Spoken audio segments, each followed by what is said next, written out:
Learning to Live TV. We bring you episodes every single Wednesday. And today we're learning to find joy. So this is something that I was pretty much on the hunt for a while.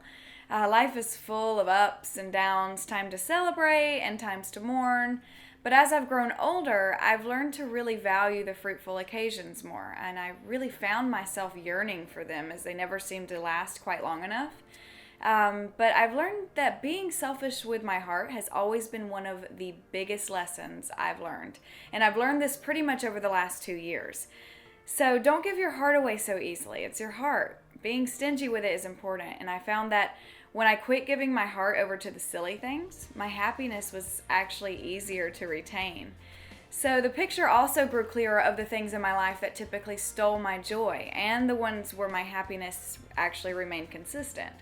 For instance, my career. What an awful place to give away your heart to. It's unreliable, and it doesn't even matter how great you are at it. It's always going to let you down. And I see so many people in my life and my friends that grow so defeated by this every single day, including myself. Another one, money. We've heard this before over and over again. It'll come and it'll go. So why celebrate something that's so unfulfilling for your soul anyway? And also, there's always the other person. We're human. We're not perfect. So therefore, placing your joy in another relationship can be detrimental. So why give any of these places the power to control your happiness? Is there a safe place to give your heart to? Is there a place that will fulfill your soul and not cause damage? Yes. The safest place that I found to give my heart to is perfection. I found my joy in my faith. Dedicating myself to my relationship with God has been the most fulfilling element of my life, and it's the only place that my happy cannot be stolen. In fact, it's not really happiness at all. It's joy. My pastor actually once described the difference between happiness and joy, and he said that happiness is temporary, where joy is consistent.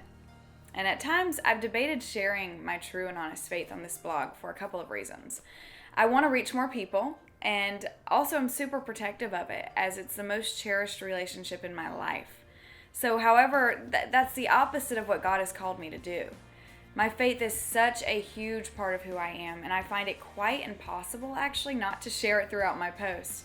So no one has to believe what I believe, and I'm certainly not of authority to judge anyone for the beliefs of their heart, but I just know where my peace, my understanding, and my pure joy comes from, and that's God. I've watched him rescue me far too many times in my life not to believe in him. He's so good. And he's the only one who knows my whole heart. And as my Father, he protects it. So when my heart is centered and it's grounded and it's focused on him, the grace and love and hope that he gives triggers my joy, which overflows into all the other elements in my life. And he's super cool like that. And I encourage you guys just to be selfish with your heart this week. Go find your joy. And when you do hold on to it, pour into it, strengthen it so much that others can't steal it or cause it to fade. Because this joy is the best part of who you are. So thank you so much, guys, for joining us for learning to find your joy. We hope you guys got some benefits from it. Thank you for inspiring this blog. You know who you are. We love your Learning to Live stories. So guys, please continue to reach out and inspire me. I love it. I love it. As always, follow us on Twitter and Instagram, and we will see you next Wednesday.